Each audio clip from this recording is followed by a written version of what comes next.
Dear students, আশা করি তোমরা সকলেই ভালো আছো। আজ আমি ক্লাস 12-এর বাংলা পড়াবো। তো কবিতাটির নাম হচ্ছে শিকার। শিকার লিখেছে জীবনানন্দ দাশ। তো প্রথমেই বলতে হবে শিকার কবিতাটি কোন কাব্যগ্রন্থ থেকে নেওয়া হয়েছে। সেটি হচ্ছে দুইটি কাব্যগ্রন্থ থেকে নেওয়া হয়েছিল। প্রথম হচ্ছে বনলতা সেন। বনলতা সেন কাব্যগ্রন্থের মধ্যেও প্রথমে লেখা হয়েছিল, তারপরে লেখা হয়েছে মহাপৃথিবীতে। ঠিক আছে। তো এখানে কবিতার মধ্যে দুটি ভোরের বর্ণনা দেওয়া আছে। প্রথম ভোরের বর্ণনাটি হচ্ছে ভোরের সৌন্দর্য বোঝাতে, আর দ্বিতীয় ভোরের বর্ণনা আছে ভোরের এক মর্মান্তিক কাহিনী বোঝাতে। ঠিক আছে। তো কবিতাটি আমি পড়লেই তোমরা বুঝতে পারবে। ভোর। আকাশের রং ঘাস ফড়িংয়ের দেহের মতো কোমল নীল। আকাশের রংটা কেমন? ঘাস ফড়িংয়ের মতো কোমল নীল। ঘাস ফড়িং তোমরা সবাই চেনো, সেটা হচ্ছে এক ধরনের পতঙ্গ, ঘাসের মধ্যে থাকে, দেখতে গাছের রঙের মতোই হয়। তাই সেই ঘাস ফড়িংয়ের দেহটা যেমন একদম সফট হয়, নরম হয়, সেই নরম আকাশটাও সেরকম কোমল নীল। চারদিকে পেয়ারা গাছ আর নোনা গাছ টিয়ার পালকের মতো সবুজ। চারদিকে পেয়ারা গাছ আর হচ্ছে নোনা গাছ। নোনা গাছ তোমরা চেনো, সেটা হচ্ছে আতাফল গাছ যেটা বলি আমরা, সেটা হচ্ছে নোনা গাছ। সেই চারদিকে পেয়ারা গাছ আর নোনা গাছ টিয়ার পালকের মতো সবুজ। চারদিকটা টিয়ার পালক যেমন একদম সফট হয়, নরম হয়, সেরকম সবুজ। চারদিকটা এরকমভাবে সবুজ হয়ে আছে। একটি তারা এখনো আকাশে রয়েছে। একটি তারা বলতে এখানে বোঝানো হয়েছে সকালবেলার, যেহেতু ভোরের বর্ণনা, সকালবেলায় যেহেতু তারাটা আছে, সেই তারাটার নাম কি? সন্ধ্যাবেলায় যে তারাটা ওঠে সেটা নাম হচ্ছে সন্ধ্যা তারা, ভোরবেলাটাকে বলে শুক তারা। তো আসলে এটা হচ্ছে শুক্র গ্রহ। ঠিক আছে। তো এটা বলা হয় শুক্র গ্রহ। তাই তারাটি একাকী আকাশে রয়েছে। পাড়াগার বাসর ঘরে সবচেয়ে গোধূলি মদির মেয়েটির মতো।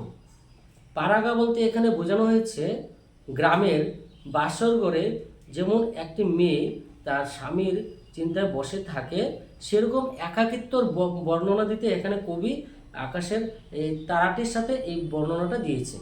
সেখানে আরেকটি বর্ণনা দিয়েছে, কিংবা মিশরের মানুষই তার বুকের থেকে যে মুক্তা আমার নীল মদের গেলাসে রেখেছিল। মানে মিশরের মানুষই বলতে এখানে মিশরের রানীর কথা বলা হয়েছে। তিনি তার বুকের থেকে একটি মুক্ত খুলে একটা মদের গ্যালাসে রেখেছিল। সেই গ্যালাসে কেন রেখেছিল? কারণ নীল মদের গ্যালাসটি যদি একটি মুক্ত রাখা হয়, মুক্ত আসলে একটা জগজগে জিনিস, আমরা যেটা জানি। তো সেই জগজগে জিনিসটা যদি সেই নীল মদের গ্যালাসে রাখা হয়, দূর থেকে দেখলে কিন্তু সেটাকে আপচা আপচা মনে হবে, তাই তো? সেই রকম আকাশে যেরকম তারাটি আছে, সেই তারাটি আরেকটু পরে হয়তো সূর্য উঠবে, কিন্তু সেই তারার একাকিত্ব বোঝাতে এখানে মদের গ্যালাসের যে মুক্ত, সেই মুক্ত রঙের তুলনা করা হয়েছে। হাজার হাজার বছর আগে এক রাত্রে তেমনি তেমনি একটি তারা আকাশে এখনো জ্বলছে।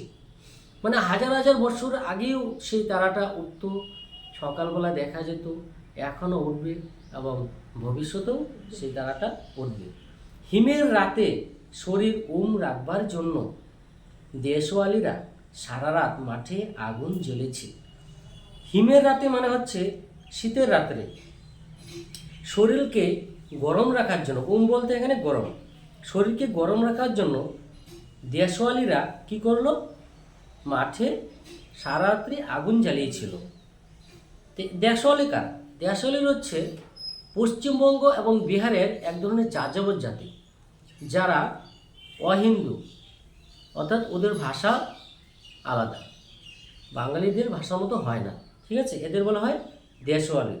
অর্থাৎ তাদের কোনো বাড়িঘর নেই, তারা যেখানে খুশি সেখানে গিয়ে ঘর বেঁধে থাকে, তাঁবুর মতো করে। তোমরা নিশ্চয় জানো, যেখানে সেখানে খুশি ওরা ঘর বেঁধে থাকে, তাদের বলা হতো কি? দেশওয়ালি। সেই দেশওয়ালিরা সারা রাত মাঠে আগুন জ্বেলেছিল। অর্থাৎ তোমরা বুঝতে পারছো সেই সময়টা শীতকালই ছিল, এর জন্য ওরা আগুন জ্বেলেছিল। আর আগুনটা কেমন দেখতে? মোরগ ফুলের মতো লাল আগুন। এক ধরনের ফুল আছে, সেটা লাল রঙের হয়, সেটাকে মোরগ ফুল বলা হয়। সেই মোরগ ফুলের মতো আগুনটা। শুকনো অসুস্থ পাতা দুমড়ে এখনো আগুন জ্বলেছে তাদের। অসুস্থ পাতা একসঙ্গে জড়ো করে ওরা আগুন জ্বালিয়েছিল এবং সে আগুন সারা রাত্রি ধরে জ্বলছিল। সূর্যের আলোয় তার রং কুমকুমের মতো নেই আর, অর্থাৎ সূর্যের আলো আরেকটু পরেই পড়ছে, কিন্তু কুমকুমের মতো আর নেই। কুমকুমটা কি? কুমকুম হচ্ছে এক ধরনের রং, অর্থাৎ প্রাসাদনী, সে মেয়েরা সেটা ব্যবহার করে, অর্থাৎ গোলানো আলতা, যেটা তাদের কপালে দেয়। ঠিক আছে, আশা করি কুমকুম কথার অর্থ বুঝতে পেরেছ। সূর্যের আলোয় তার কুমকুমের মতো আর নেই। ঠিক আছে, কুমকুমের মতো হয়ে গেলে সূর্যের আলোটা মানে আর নেই। সূর্যের আলোয় তার রং, অর্থাৎ এখানে বলা হচ্ছে যে ওরা যে আগুন জ্বালিয়েছে সেই আগুনটা কুমকুমের মতো হয়ে গেছে, কুমকুমের মতো আর নেই। হয়ে গেছে রোগা শালিকের হৃদয়ের বিবর্ণ ইচ্ছার মতো। অর্থাৎ রোগা একটা শালিক কেমন হয়? রোগা একটা শালিক তামাটে হয়ে যায়, সেই তামাটে বর্ণের মতো হয়ে গিয়েছে সেই আলোটা, অর্থাৎ যে তার আগুন জ্বালিয়েছিল সেই আগুনের রংটা রোগাটে শালিকের মতো বিবর্ণ হয়ে গিয়েছে। সকালে আলোয় টলমল শিশিরে চারিদিকে বন ও আকাশ ময়ূরের সবুজ নীল ডানার মতো ঝিলমিল করছে। অর্থাৎ যখন সূর্যের আলো পড়লো, হ্যাঁ, তখন শিশির চারদিকে বন আর আকাশে, হ্যাঁ, চারদিকে বন আকাশে ঝিরঝির করছে। কেমন ঝিরঝির করছে? ময়ূরের যেমন নীল একটা ডানা আছে, সেই সব একটা সুন্দর ডানা হয় সবুজ, সেই সবুজ ডানার মতো ঝিলঝিল করছে শিশিরগুলি। ঠিক আছে, প্রথম পার্টটা আমি বুঝিয়েছি, তারপরের পার্টটা কিন্তু একদম আলাদা। সেটা হচ্ছে একটা মর্মান্তিক কাহিনী। তো ভোর, সারা রাত চিতাবাঘিনীর হাত থেকে নিজেকে বাঁচিয়ে নক্ষত্রহীন মেহগনির মতো অন্ধকারে সুন্দরীর বন থেকে অর্জুনের বনে ঘুরে ঘুরে সুন্দর বাদামি হরিণ এই ভোরের জন্য অপেক্ষা করছিল। অর্থাৎ এখানে বলা হয়েছে যে একটা হরিণ সারা রাত চিতাবাঘিনী হাত থেকে বাঁচানোর জন্য বা বাঁচানোর জন্য, নিজেকে আত্মরক্ষার জন্য সেই নক্ষত্রহীন মেহগনির মতো অন্ধকারে সুন্দরীর বন থেকে অর্জুনের বনে ঘুরে ঘুরে সে ছিল।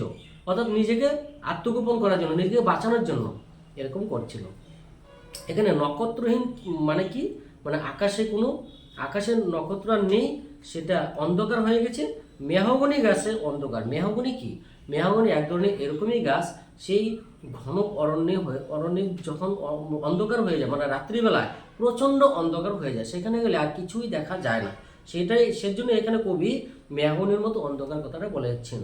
তারপরে বলেছে সেই মেহগনির অন্ধকারে কিন্তু সেই হরিণটা ছিল না। সেই মেহগনির অন্ধকারের কথাটা তুলনা করেছে রাত্রির যে অন্ধকার হয়েছে সেই অন্ধকারের সঙ্গে। অর্থাৎ সুন্দরীর বন থেকে সেই হরিণটা অর্জুনের বনে বনে ঘুরে ঘুরে বেড়াচ্ছিল। ও অপেক্ষা করছে কখন ভোর হবে। সুন্দর বাদামি হরিণ এই ভোরের জন্য কি করছিল? অপেক্ষা করেছিল। এসেছে সে ভোরের আলোয় নেমে। ভোরের আলোয় সে নেমে এসেছে। যখন ভোর হলো তখন এই সুন্দরী বন থেকে, অর্জুনের বন থেকে ও নেমে এসে ভোরের আলোয় নেমেছে। কচি বাতাবি লেবুর মতো সবুজ সুগন্ধি ঘাস ছিঁড়ে ছিঁড়ে খাচ্ছে। ও কি করছে? ভোরের আলোয় নেমে কচি বাতাবি লেবুর যেরকম একটা সুগন্ধি গন্ধ আছে, সেই রকম কিছু কিছু ঘাস আছে, সেই ঘাস ও ছিঁড়ে ছিঁড়ে খাচ্ছে হরিণটা। ঠিক আছে, একটু পরে বর্ণনা হচ্ছে কি দেখো। নদীর তীক্ষ্ণ শীতল ঢেউয়ে সে নামল ঘুমহীন ক্লান্ত বিহবল শরীরটাকে স্রোতের মতো একটা আবেগ দেওয়ার জন্য। অর্থাৎ নদীর তীক্ষ্ণ শীতল ঢেউয়ে সে নামলো। কেন নামলো? কারণ সারা রাত্রি তার ভালো করে ঘুম হয়নি, শরীরটা খুব ক্লান্ত, তাই শরীরটাকে টায়ার্ড করার জন্য, হ্যাঁ, কোথায় নামলো? জলে নামলো। শরীরটাকে স্রোতের মতো একটা আবেগ দেওয়ার জন্য সে তীক্ষ্ণ শীতল ঢেউয়ে সে নামলো। আশা করি বুঝতে পেরেছ। অন্ধকারের হিম কুঞ্চিত জ্বরেও ছিঁড়ে ভোরের রৌদ্রের মতো একটা বিস্তীর্ণ উল্লাস পাবার জন্য। এখানে বলা হয়েছে অন্ধকার থেকে যখন আলো আসছে, অর্থাৎ ভোর হয়েছে, অর্থাৎ এখানে একটা বর্ণনা দিতে পারে, যেমন একটি সন্তান যখন মার পেট থেকে বের হয়, অর্থাৎ জ্বরে ছেলে যখন বের হয়, তখন সে আমাদের পৃথিবীতে এসে পড়ে, অর্থাৎ পৃথিবীর সৌন্দর্য সে দেখতে পায়। সেরকম সারা রাত্রির অন্ধকার থেকে সে মুক্ত হয়ে ভোরের আলোয় ফিরেছে। সেই ভোরের আলোর জন্য এখানে সেই বর্ণনাটা কবি দিয়েছেন, যে বিষ্ণুর একটা উল্লাস পাওয়ার জন্য, আনন্দ পাওয়ার জন্য, তার নিজেকে মনটাকে খুশি রাখার জন্য সে এই অন্ধকার থেকে ভোরের আলো পেয়েছে। এই নীল আকাশের নিচে সূর্যের সোনার বর্ষার মতো জেগে ওঠে। এখানে বর্ষা বলতে মানে বাদল না, বর্ষা বলতে এখানে বোঝানো হয়েছে এক বল্লমকে, একটা অস্ত্রকে। সে অস্ত্রের মধ্যে যখন সূর্যের আলোটা পড়ে তখন জ্বলজ্বল করে ওঠে। তাই এখানে নীল আকাশের নিচে সূর্যের সোনার বর্ষার মতো জেগে ওঠে।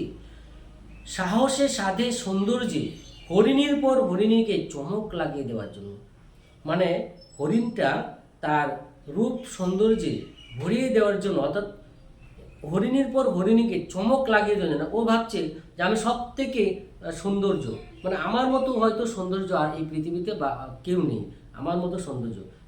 তাই এই সৌন্দর্যে হরিণীর পর হরিণীকে চমক লাগিয়ে দেওয়ার জন্য এরকম করেছিল। তারপর কিছুক্ষণ পরেই হঠাৎ একটা শব্দ আসলো, একটা অদ্ভুত শব্দ। নদীর জল মস্কা ফুলের পাপড়ির মতো লাল হয়ে গেল। তার মানেটা কি? নদীর জল মস্কা ফুল মানে কি? এক ধরনের লাল ধরনের গোছা গোছা ফুল হয়, যেটা দেখতে মনে হয় সরস্বতী পূজায় যে ফুল লাগে,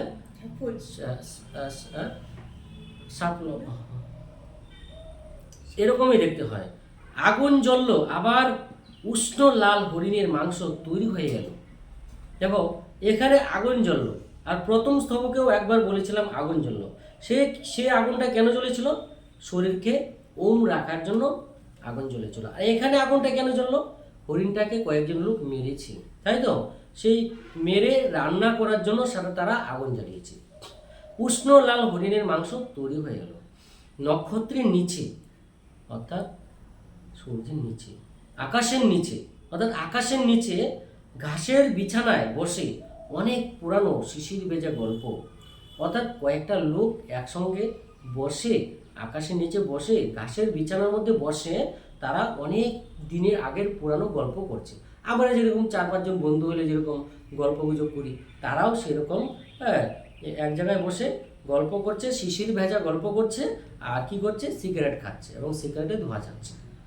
টেরিকোটা কয়েকটা মানুষের মাথা। টেরিকোটা মানে কি? টেরিকোটা কথার অর্থ হচ্ছে শহরের কয়েকজন যুবক, তাই তো?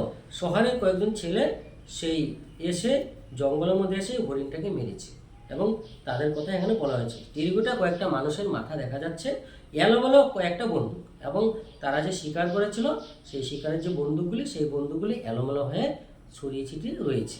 এবং হিম মানে প্রচণ্ড শীত, নিস্পন্দ নিরপরাধ ঘুম।